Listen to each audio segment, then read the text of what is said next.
குழப்பம். இன்னைக்கு நம்ம ஸ்பிரிச்சுவல் சைக்காலஜியா பார்க்க போற ஓர் வாழ்வியல். அது எப்படி குழப்பம் ஒரு வாழ்வியலா மாறும்? ஸ்பிரிச்சுவலா எடுத்துக்கிட்டோம் அப்படின்னா கடவுள் சம்பந்தமான கேள்விகள், அதனால எழக்கூடிய பதில்கள் என்னைக்குமே குழப்பம்தான். இல்லம்பீங்களா நீங்க? ஒரு கடவுள் சார்ந்து எழுப்புற கேள்வி, அதுக்காக உலகத்தினுடைய மானுடத்தினுடைய விவாதம் எப்பவுமே குழப்பத்துல தான் முடியும். என்னைக்குமே முடிவுன்னு முடியாது.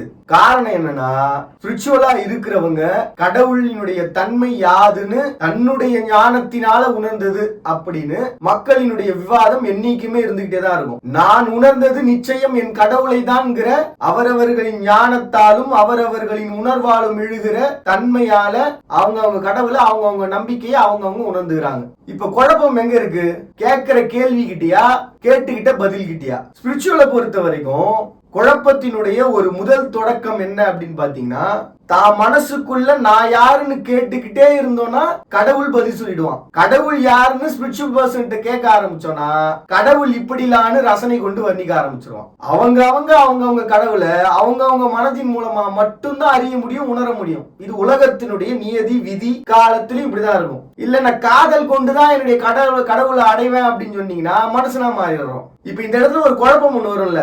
காதல் கொண்டு என்னுடைய கடவுளை நான் அடையணும்னு நினைச்சிட்டீங்கன்னா என்ன ஆயிடுவீங்கன்னா மனுஷனா மாறிடுவீங்க. இது எப்படி பாசிபிள்? ஸ்பிரிச்சுவலா இது பாசிபிள். இப்ப ஒண்ணும் இல்ல, ஆண்டாள்னு சொல்லிட்டு ஒருத்தவங்க இருந்தாங்க. பெருமாள் கோவில்ல போனோம்னா அந்த ஒரு கதை எப்பவுமே இருக்கும். திருப்பதியில ஆண்டாள் பெருமாளுக்காக ஆசைப்பட்டாங்க. அதனால திருமணம் பண்ணிக்கணும்னு ஆசைப்பட்டு கடைசியா அந்த பாசுரங்கள்லாம் பாடி வச்சுட்டு போனாங்க. பல வருஷங்கள் கழிச்சு ஒரு அரசர் அந்த அவங்க பாடின அந்த பாசுரத்துக்கான அவங்களுடைய விருப்பத்தை முழுமையா நிறைவேற்றிட்டு போனாங்க அப்படின்ற ஒரு இடம் வரும். இப்ப உண்மையாவே ஆண்டாள் எங்க இருக்கிறாங்க அப்படின்னு நீங்க கேட்டீங்கன்னா, என்ன நீ அடையணும்னு நினைச்சினா நடக்கிற காரியமா அது?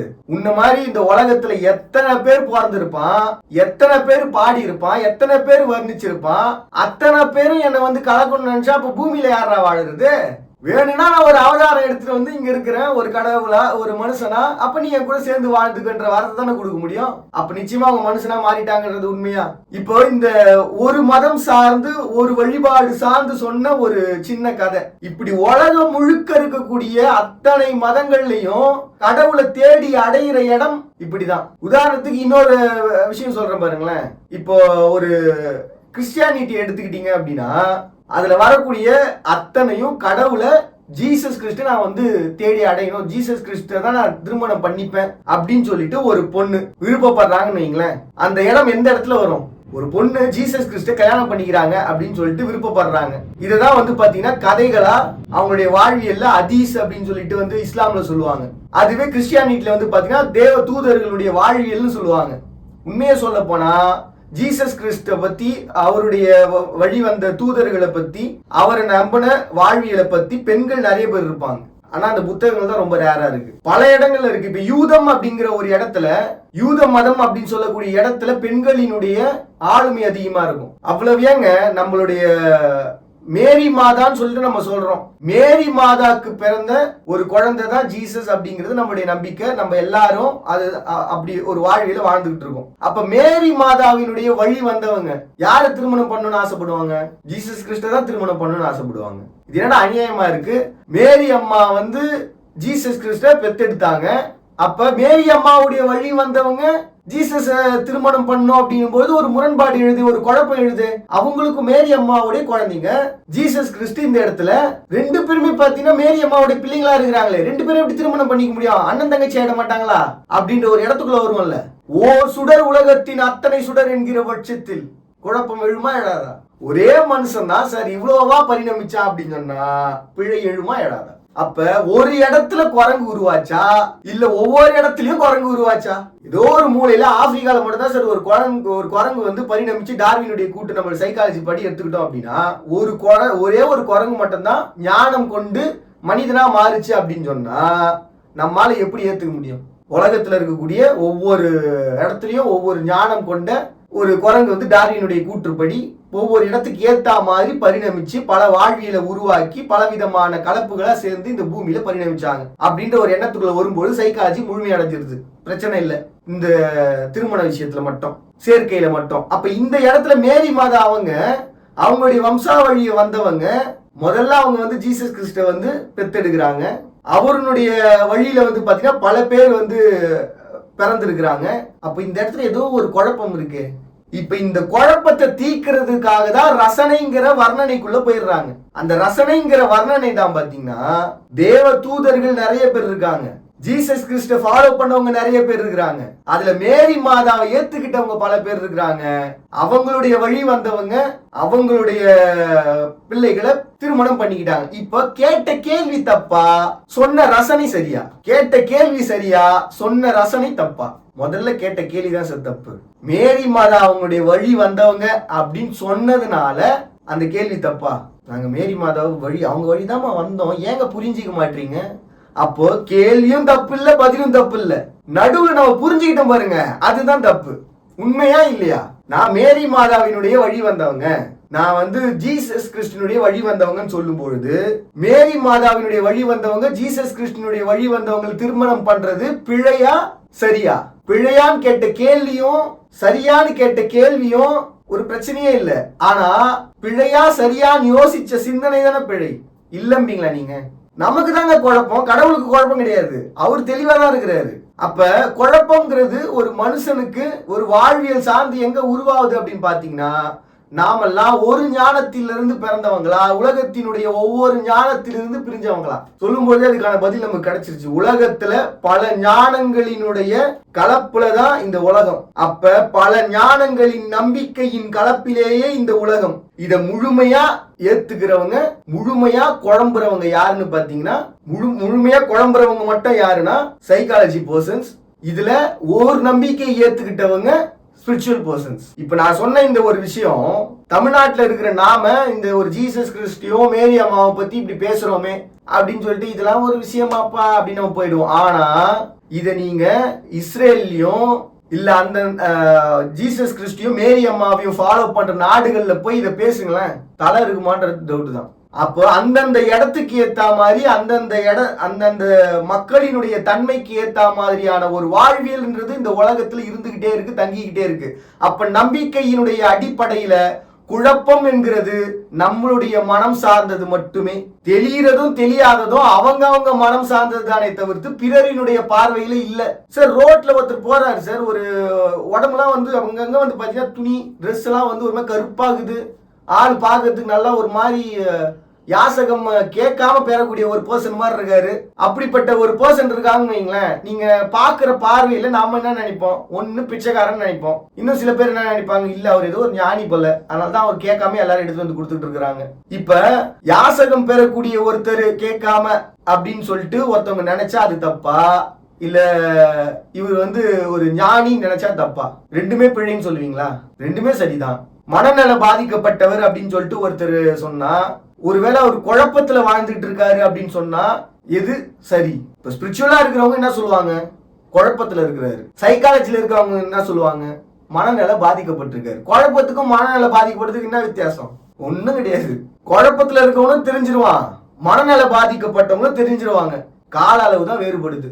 இப்ப பார்க்கிற பார்வையால தான் நமக்கு அவங்க மனநல பாதிக்கப்பட்டவங்க குழப்பத்துல இருக்கிறவங்க. அப்ப உண்மையாவே அவங்க குழப்பத்துல இருக்கிறாங்களா அப்படிங்கறத நம்ம டிசைட் பண்றோம். ஒரு பொருளினுடைய தன்மையை நாம உருவாக்குனா நாம டிசைட் பண்ணலாம், அது இப்படி இருக்கும் அப்படி இருக்கும், அந்த தன்மை இப்படி இருக்கும்னு. அந்த பொருள் அந்த ஒரு தன்மை ஒரு சுயம்புவா உருவாயிருச்சு அப்படின்னா குழப்பத்துல இருக்கிறாங்களா இல்லையாங்கிறத அவங்க சொன்னாதான் உண்டு. அவங்க மனசுக்கு அவங்களுக்கு தெரியும். அவங்க சொன்னா கூட நம்ம தப்பா தான் புரிஞ்சு பண்ணுவீங்களேன். அவங்க மனசுக்கு தெரியும் நான் குழப்பத்துல இருக்கிறேனா இல்லையா அப்படின்ட்டு. அப்போ ஒருத்தருடைய குழப்பம்ங்கிறது நாம பாக்குற பார்வையிலையா அவங்க மனசுலையா? உங்ககிட்ட வைக்கிற கேள்வி உடனே உங்ககிட்ட பதில் வந்துட்டு இருக்கும், சமூகத்தினுடைய பார்வையில். ஏன்னா சமூகத்துக்கு அவங்களால பாதிப்புன்னு வந்தா அவங்க மனநல பாதிக்கப்பட்டவங்க. பாதிப்பு இல்லைன்னா நீங்க எப்படி மனநல பாதிக்கப்பட்டவங்க சொல்லுவீங்க? குழப்பத்துல இருக்கான்னு எப்படி சொல்லுவீங்க? ஒரு குழந்தை பார்க்கிற பார்வையும் ஒரு குழந்தை வந்து உடலால நம்ம பார்க்கிற பார்வைக்கு உடலினுடைய குணங்கள் குணாதிசயங்களினுடைய வேறுபாடுகளால என்ன மாதிரி இல்ல அப்படின்னு சொல்லிட்டு நீங்க நினைச்சீங்கன்னா அந்த பிழை உங்களுடையது தானே தவிர அந்த குழந்தையுடையது இல்லையே. மனநல பாதிக்கப்பட்ட ஒரு குழந்தை ஒரு மருத்துவமனையில முடியாம இருக்கு அப்படின்னு சொல்லிட்டு நீங்க ஏக்கம் கொண்டீங்கன்னா அந்த ஏக்கம் உங்களுடைய தானே தவிர அந்த குழந்தையுடையது இல்லையே. இன்னைக்கு உலகத்துல பாதிக்கப்பட்டாங்க, மனநல பாதிக்கப்பட்ட காப்பகத்துக்கு உள்ள போனீங்க அப்படின்னா அங்க இருக்கக்கூடியவங்களால யாருக்கு என்ன பாதிப்பு? மனசாட்சியை தொட்டு சொல்லுங்க. மனநல பாதிக்கப்பட்டவங்கன்னு சொல்லிட்டு நம்ம பாக்குற அத்தனை பேராலையும் சமூகத்துக்கு ஏதாவது பாதிப்பா? மிஞ்சி போனா என்னங்க பண்ணுவாங்க? அவங்களால ஒரு தட்டு எடுக்க முடியாது, தவறி கீழே விழும். அது தப்பா? ஒரு குறிப்பிட்ட இடத்துல எட்டியில லைட்டை போட முடியாது, அது தப்பா? பார்த்துக்க வேண்டியது நம்ம. அப்ப அந்த சமூகத்தினுடைய பார்வையில பிழை யாருடையது? பாதுகாக்க வேண்டியவர்கள் பாதுகாக்காம போனதுனால வந்த பிழைதான். அப்ப மனநல பாதிப்பு அப்படிங்கிறது சமூகம் பாதிப்படைஞ்சா மனநல பாதிப்பு. அதனாலதான் பாத்தீங்கன்னா இந்த ட்ரக் அடிக்ட்ஸ், இந்த ரோட்ல அடுத்தவங்களுடைய மற்றவங்களுக்கு பாதிப்பை ஏற்படுத்துற மாதிரி யாரெல்லாம் செயல்படுறாங்களோ அவங்க எல்லாருமே உண்மையாவே மனநல பாதிக்கப்பட்டதா இல்லைன்றீங்களா? நீங்க குழப்பத்துல இருக்கிறவங்க தான். குழப்பத்துல இருந்தா மட்டும்தானே ஒரு சக மனுஷனை கொல்லுவான். குழப்பத்துல இருந்தா மட்டும்தானே ஒரு சக மனுஷனை வந்து ஒரு பாதிப்பு உருவாக்குவான். அவன் வேலையை பார்க்கிறவன் இந்த சமூகத்தை பொறுத்த வரைக்கும் உலகத்துல இருக்கிற எல்லா சமூகம் எடுத்துங்களேன், அவன் வேலையை பார்த்தானா அவன் சரியான மனுஷன். அடுத்தவனை பாதிக்கிற மாதிரி வேலையை பார்த்தானா அவன் குழப்பவாதி, மனநல பாதிக்கப்பட்டவன். உண்மையா இல்லையா? இடுங்க. இப்போ ஸ்பிரிச்சுவலா நம்ம எந்த இடத்துல கொண்டு வந்து நிறுத்துறோம் அப்படின்னா, சைக்காலஜியா எந்த இடத்துல கொண்டு வந்து நிறுத்துறோம்? ஏன்னா ரெண்டுமே மிங்கிள் பண்ணி தான் நம்ம பேசியிருக்கிறோம். ஸோ அதனால ரெண்டுத்தையும் ஒரு இடத்துல கொண்டு வந்து கம்பைன் பண்ணி ஒரு இடத்துல நிறுத்துறோம். பாதிப்பற்ற ஒரு வாழ்வியல், தன்னைத்தானே உணர்ந்து வாழ்கிற ஒரு வாழ்வியல், உலகத்தின் ஞானம் கொண்ட வாழ்வியல் என்னவா இருக்கும் என்கிற கேள்விகளோடு வாழ்கிற ஒரு வாழ்வியல் குழப்பமான ஒரு வாழ்வியல். அப்ப நல்லா யோசிச்சு சொல்லுங்க, கேள்வி கேட்டா பதில் தெரிஞ்சுக்க கேட்கறாங்களா இல்ல பதில வச்சுக்கிட்டு கேட்கறாங்களா? பதில வச்சுக்கிட்டு கேள்வி கேட்டா அவங்க முழுமையான மனுஷங்க, பாதிப்பில்லாத ஒரு மனுஷங்க.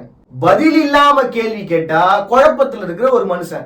இப்ப இந்த இடத்துல ஒரு கேள்வி வரும், அப்ப டீச்சர் கிட்டலாம் வந்து குழந்தைங்க வந்து கேள்வி கேட்குதுங்களே, அப்ப குழந்தைங்களாம் மனநல பாதிக்கப்பட்டதுங்களா, குழப்பத்தில் இருக்கிறவங்களா? நம்ம வாழ்க்கையில வந்து நம்மளுடைய சமூகத்துல வந்து ஒரு ஏஜ் ரெஸ்ட்ரிக்ஷன் ஒன்று போட்டிருப்பாங்க, 18+ அப்படின்னு சொல்லிட்டு. 18 வயசு வரைக்குமே குழந்தைங்க எப்படி இருந்தாலும் சரி அவங்க மனநல பாதிக்கப்பட்டவங்க நம்ம சொல்லவே கூடாது. இந்த அடிப்படையான ஒரு கருத்து கூட நமக்கு புரியலனா, இது விளம்பரம் பண்ணி தான் நமக்கு புரியணும்னா அப்ப அவன் தான் குழப்பத்தில் இருக்கிறான்னு அர்த்தம். 18 வயசு வரைக்கும் குழந்தைங்களை அவங்க எப்படி இருந்தாலும் மனநல பாதிக்கப்பட்டவங்க சொல்லக்கூடாதுன்றதுதான் ரூல். இப்ப நம்ம இந்த ரெண்டு இடத்தையும் கொண்டு வந்து நிறுத்துற இடம், தன்னுடைய குழப்பத்தை தன்னுடைய ஞானத்தால புரிஞ்சுக்கிறவங்க ஸ்பிரிச்சுவல் பர்சன்ஸ், தன்னுடைய குழப்பத்தை மக்களினுடைய வாழ்வின் தன்மைக்கு ஏற்ப மாற்றிக் கொள்கிறவங்க சைக்காலஜி பர்சன்ஸ். அகம் சார்ந்து வாழ்பவர்கள் ஸ்பிரிச்சுவல் பர்சன்ஸ், புறம் சார்ந்து தன்மைக்கேற்ப மாறிக்கொள்கிறவர்கள் சைக்காலஜி பர்சன்ஸ். அதான உண்மை இல்லம்பீங்களா? நீங்க வேணா ஸ்பிரிச்சுவல் பர்சன்ஸை பாருங்களேன், பார்க்கறதுக்கு ஒரு மாதிரி இருந்தாலும், நம்ம ஏற்கனவே சொன்ன அந்த கதை தான், ஒரு மாதிரி இருந்தாலும் அவங்க அதை பத்தி பெருசாக எடுத்துக்க மாட்டாங்க. நான் இப்படிதான் சார் இருப்பேன், அவங்க வந்து நீங்க கேட்குற கேள்விதான் பதில் சொல்ல மாட்டாங்க, அவங்களுக்கா தோச்சுன்னா பதில் சொல்லுவாங்க, இல்லைன்னா சொல்ல மாட்டாங்க. நீங்க வாழ்வியல புரிஞ்சிக்க வேண்டியவங்க வாழ்வியல புரிஞ்சுக்கணுமா, இல்ல தான் யாருன்னு உணர்ந்து வாழ்ந்துகிட்டு இருக்கவங்க வாழ்வியல புரிஞ்சுக்கணுமா? அவங்களால பாதிப்புனா நீங்க கேள்வி கேட்கலாம், இல்லாத பட்சத்தில் நீங்க எப்படி கேள்வி கேட்பீங்க?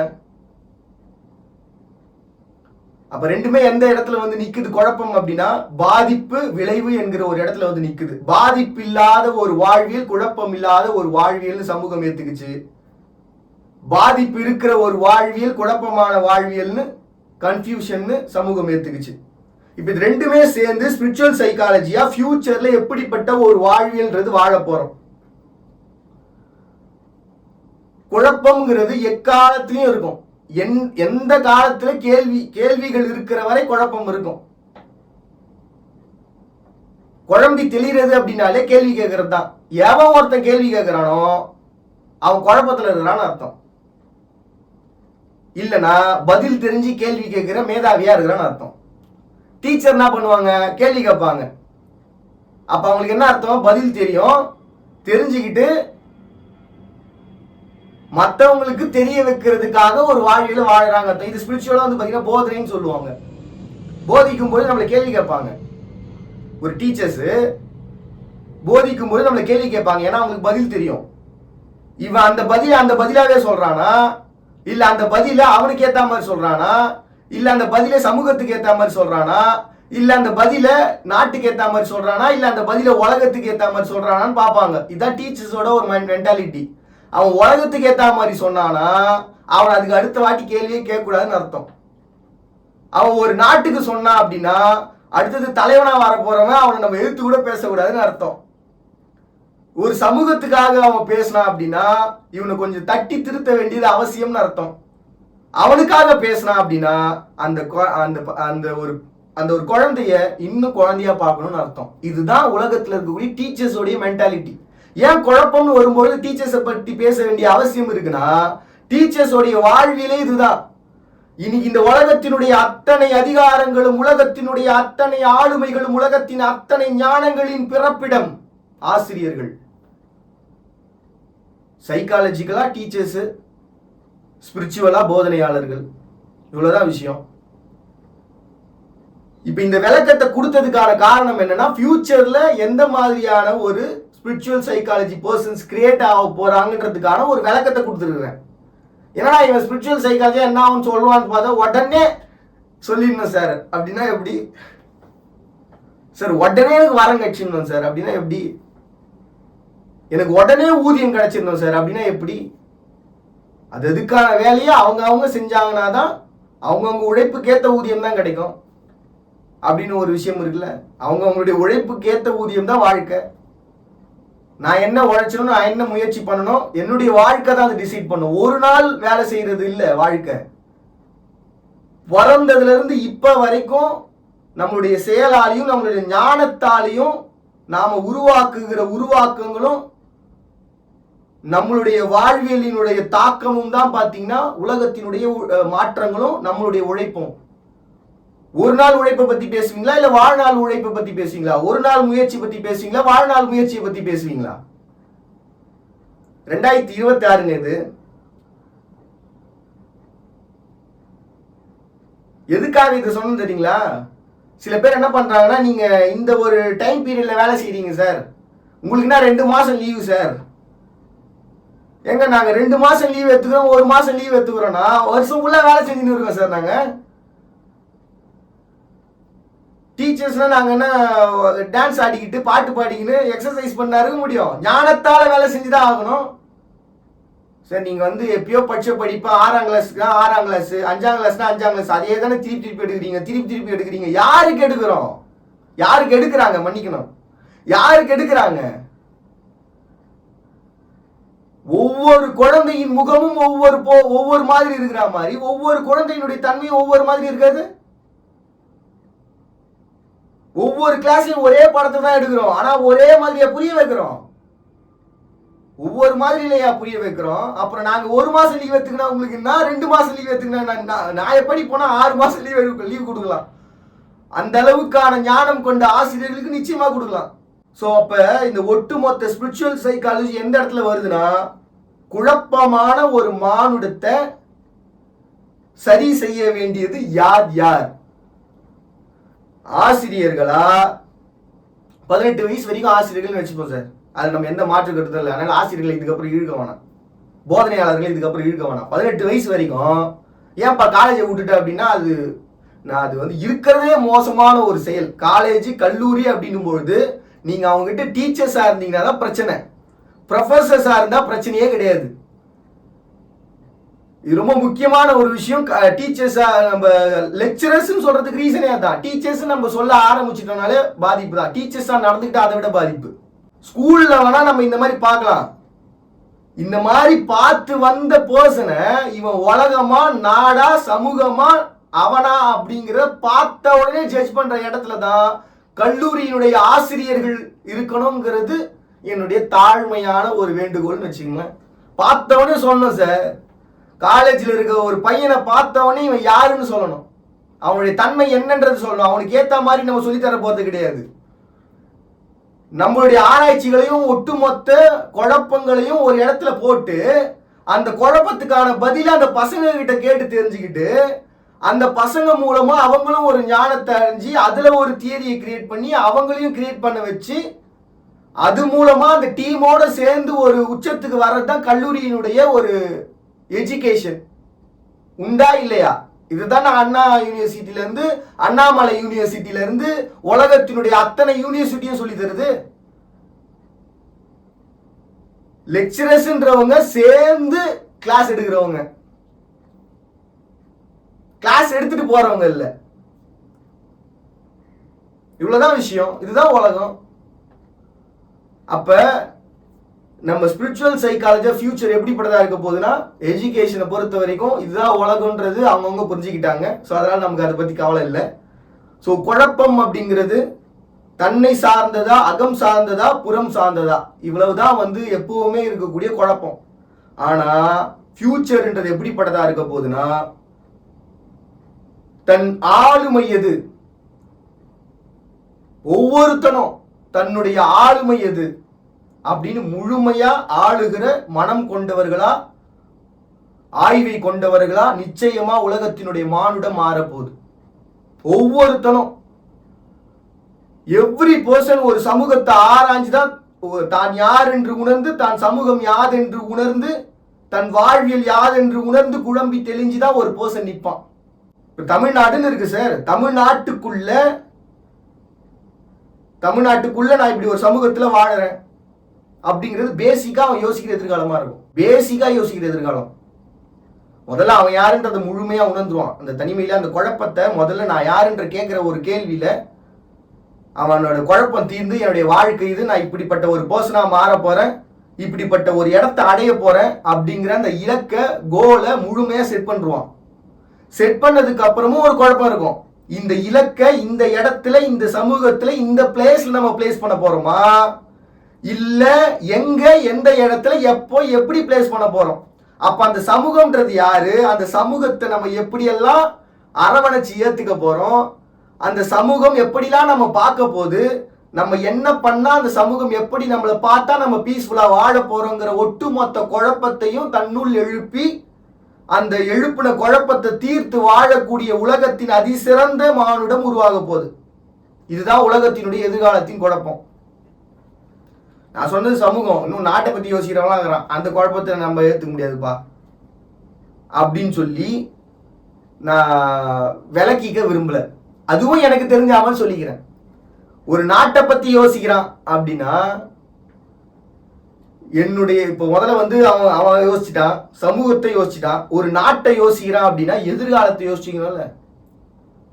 இப்ப நான் சொல்றது சும்மா என்னப்பா என்னை பத்தி யோசிக்கணும், நான் போலீஸ் ஆயிடுவேன், நான் டாக்டர் ஆயிடுவேன், நான் இன்ஜினியர் ஆயிடுவேன், நான் அது ஆயிடுவேன் அப்படின்னு நம்ம சொல்லிக்கலாம் சார்.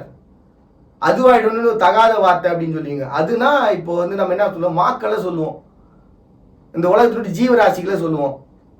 அதுவாயிடும் அப்படின்னா ஒரு பைப்பீரியம் தெரிஞ்ச ஒரு பர்சன், ஒரு கேட் விஸ்பரர், இல்லாட்டி ஒரு எலிஃபண்ட் விஸ்பரர், அந்த மாதிரி வச்சுங்களேன். இந்த எடுத்துக்கிற தன்மை இருக்குல்ல, யார் என்ன பேசினாலும் எந்த இடத்துல யார் எப்படி பேசுவாங்க, அதை பேசும்பொழுது அவங்க சரியா சொல்றாங்களா தப்பா சொல்றாங்களா, தப்பாவே சொன்னாலும் அது சரியா ஏத்துக்கணுமா, இந்த ஒரு மென்டாலிட்டி இருக்குல்ல, சரியா தப்பா அப்படின்ற ஒரு மென்டாலிட்டி இருக்குல்ல, இந்த ஒரு மென்டாலிட்டி தான் பாத்தீங்கன்னா ஒரு நாடு. சரியோ நடக்கும், தப்போ நடக்கும், அவன் தப்பு பண்ணாலும் அதை சரியா எடுத்துக்கணும். நம்ம அவன்கிட்ட போய் நீ தப்பு பண்றன்னு சொன்னா ஒரு நாடு போராட்ட குணம் மிக்க ஒரு நாடா மாறிடும். உண்மையா இல்லையா? நம்ம அதை கண்டுக்காமையே விட்டுட்டானா, தட்ட வேண்டிய நேரத்துல, அடிக்க வேண்டிய நேரத்துல, சமூகத்துல எப்படி ஒருத்தன் பிஹேவ் பண்றானோ அந்த பிஹேவ் பண்ணதுக்கான ஒரு பதிலடியை அதுக்குன்னு உருவாக்கி வச்சிருக்க ஆளுமைகள் பண்ணிட்ட போகுது.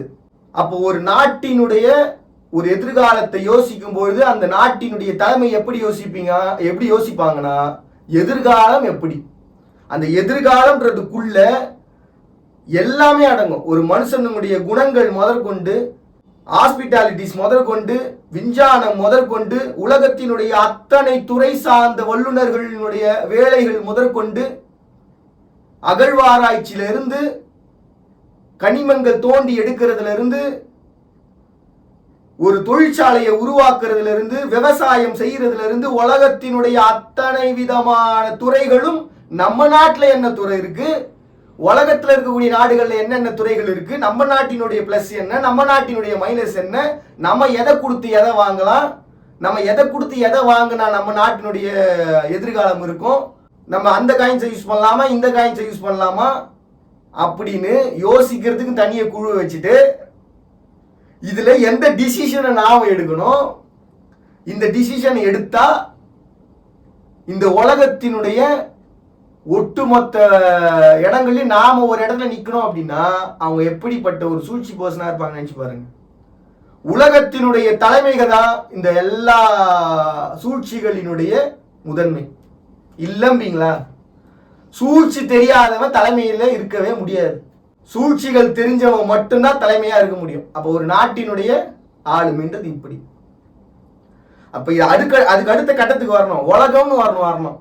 அப்ப இந்த உலகம்னு வரும்பொழுது சும்மா ஒண்ணும் இல்லை, அந்த உலகத்துக்குள்ள கலைத்துறைகள் சார்ந்து ஒருத்தவங்க இருக்கிறாங்க. இப்ப நம்ம நடிச்சு, அதாவது ஒரு ஒரு எப்பவுமே நடிப்பு வந்து நாடக மேடைன்னு எடுத்துக்கங்களேன். நடிப்புன்னு நான் சொல்லிட்டேன், தவறா சொல்லிட்டேன், மன்னிப்பு கேட்க விரும்பல. அதனால நாடக மேடைன்னு எடுத்துக்கங்க.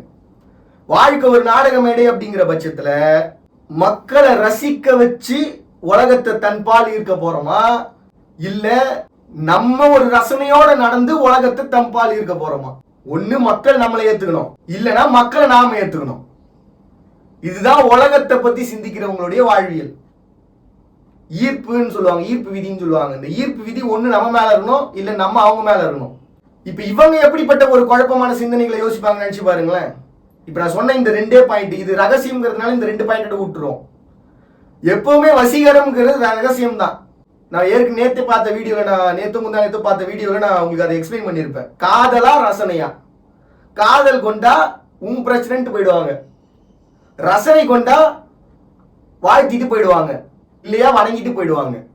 இப்போ ஒரு பெரிய கலைஞரா இருக்கிறாங்க, நீங்க கலைத்துறையினுடைய மேதை, நீங்க எதுக்காக ஒரு சாதாரண ஒரு பர்சனை பார்த்து வணங்குறீங்க? ஒரு சாதாரண ஒரு பர்சனை பார்த்து எதுக்காக நீங்க இப்படிலாம் வந்து பிஹேவ் பண்றீங்க? என்னால் அதை ஏத்துக்கவே முடியாது சார். தம்பி, அவர் ரசிகன்பா, ரசிகனை நம்மளால ஒண்ணுமே சொல்ல முடியாது. அவன் சொல்ற ரசனைக்கு என்னால பதில் கூட சொல்ல முடியல. அவனுக்கு அடிமை தான் நான், வேற வழியே கிடையாது. புகழ், அவன் புகழறான், வேறு சும்மா புகழறான்னு நினைக்கிறியா? என் உண்மையை சொல்லி புகழறாயா? அவனை எப்படி வணங்காம இருக்க முடியும்? வித்தியாசம் இருக்குல்ல. என்னைக்குமே வந்து உண்மை இந்த உலகத்தை ஆள போகுது. அதுல வந்து நம்ம எந்த விதமான மாற்று கருத்தும் இல்லை. உண்மையை சொல்லி புகழ்ந்தீங்கன்னா வணங்குற கூட்டம், வணங்குற கலைஞர்கள் இருப்பாங்க. கூட்டம் சொன்ன தப்பா எடுத்துக்கூடாது, கூட்டம்ன்றது கூட்டத்தை சேர்த்தவங்க அப்படின்னு எடுத்துக்கோங்க. அப்ப கலைஞர்கள் முதற்கொண்டு இந்த ஒரு குழப்பத்திலிருந்து மீண்டு எழக்கூடிய ஒரு எக்ஸலண்டான ஒரு பர்சன்ஸா, ஒரு குழந்தையா வந்து மாற போறாங்க. இப்ப இதுக்கு அடுத்ததான் ஒருத்தவங்க இருக்கிறாங்க, என்னடா இது விஞ்ஞானம்னு ஒண்ணுக்குது, அதை பத்தி நம்ம பெருசா பேசவே இல்லையே, அந்த குழப்பம் எப்படிப்பட்டதா இருக்கும்? இந்த இடத்துலதான் நம்ம ஸ்பிரிச்சுவலையும் சைக்காலஜியும் சேர்க்கிற ஒரு இடமா இருக்கும்.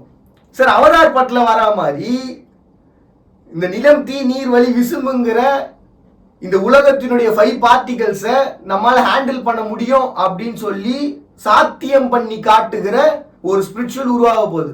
நீங்க என்னங்க நீங்க சாத்தியம் பண்ணி காட்டுறது? இங்க இருந்து மறைஞ்சு அங்க வருவீங்களா? நாங்க பண்ணி காட்டோம் டைம் போட்டுறதுன்னு.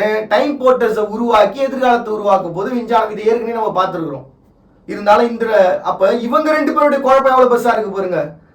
இவங்க 2 பேருடைய குழப்பம் எந்த அளவுக்கு குழம்பி தெளிய போறாங்க பாருங்க. இவங்க என்னைக்கு தெளிகிறாங்களோ அன்னைக்கு இந்த அத்தனை விதமான படைப்புகளும் உருவாயிருக்கும்னு அர்த்தம். காலங்கள் இருக்கு, இன்னும் நிறைய வருஷங்கள் இருக்கு. ஸோ இதெல்லாம் குழம்பி தெளியறதுக்கான ஒரு இடம். ஸோ ஸ்பிரிச்சுவல் சைக்காலஜியா இந்த ஒட்டு மொத்தமும் இந்த இடத்துல வந்து நிற்க போகுது. அண்ட் இது எல்லாத்தையும் தாண்டி ஓரிடம் வந்து நிற்கும். நம்ம உலகத்தினுடைய ஒரு ஸ்பெஷாலிட்டியே என்னன்னா, நம்ம நேற்று பார்த்தோம் தெரியுங்களா, ஒரு செடி வந்து ஒரு ஆண்ம நிலையில இருக்கு, அந்த அளவுக்கு மாறிடுச்சு அப்படின்னு. அதே மாதிரி இந்த உலகம் வந்து என்னதான் நீங்க போட்டு தாக்கினாலும், தூக்கினாலும், அடிச்சாலும், கொன்னாலும், எவ்வளவு பாதிப்பை ஏற்படுத்தினாலும் சரி, தன்னுடைய தன்மையில மாறாது. இந்த உலகத்தினுடைய தன்மைங்கிறதே ஞானம் தான். ஞானம் மட்டும்தான் தங்க வைக்கும். ஞானம் தான் சூழ்ச்சி. அந்த சூழ்ச்சினாலதான் பிரபஞ்சத்திலேயே பூமிங்கிற ஒரு கிரகத்துல மட்டும் ஜீவன் அதிகமா இருக்கு. பிரபஞ்சத்தை தாண்டி இருக்கா அப்படின்றதெல்லாம் அது ஆராய்ச்சிக்கு போயிடலாம். நம்ம அது வேற நம்ம விஷயத்துக்குள்ள வந்துடும். பூமி சூழ்ச்சி செய்யறதுனால மட்டும்தான் பூமியில ஜீவன்கள் இருக்கிறாங்க. இது ஞானம் கொண்டு வாழ்ற ஒரு வாழ்வியல். ஞானமே சூழ்ச்சி தான். அப்ப அந்த சூழ்ச்சி இருக்கிறதுனால தான் பூமியில ஜீவன் இருக்கிறாங்க. இது எப்படிப்பா ஒரு சூழ்ச்சி மூலமா கொண்டு வர? பூமி எப்படி ஒரு சூழ்ச்சி பண்ணோம்? மற்ற கிரகங்களுடைய அமைப்பு, மற்ற கிரகங்கள் இருக்கக்கூடிய இடங்கள் எல்லாம் வந்து பாத்தீங்கன்னா ஒவ்வொரு கிரகமும் ஒவ்வொரு விதமான டைம் பீரியட்ல சுத்துது. நம்ம கேள்விப்பட்டிருக்கோம்ல, சனி கிரகத்தை எடுத்துக்கிட்டா இடி மின்னல் தாக்கிக்கினே இருக்கும் சார், பிரச்சனை இருந்துனே இருக்கும் சார். இதுல பர்ஃபெக்டான ஒரு கோணத்துல, பர்ஃபெக்டான ஒரு சுழற்சியில, பர்ஃபெக்டான ஒரு அமைப்புல சுழறக்கூடிய ஒரு ஒரு ஐந்தும் கலந்த ஒரு அமைப்பு தான் பாத்தீங்கன்னா புவி.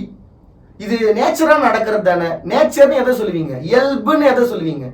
சார் நடந்த சார் கீழே வந்து ஒரு பாத தடம் வந்துச்சு சார், அது நேச்சர்னு சொல்லுவீங்களா? நீ நடந்தன்ற ஒரு செயல் இருக்குல்ல, அப்ப பிரபஞ்சத்தினுடைய வெடிப்புன்னு ஒண்ணு இருக்கு, அந்த செயல் ஒண்ணு இருக்கு. அது பெரிய ஆராய்ச்சிங்க. அதுக்குள்ள போனா நம்ம இன்னும் ஒரு மணி நேரம் பேசுற மாதிரி இருக்கும்.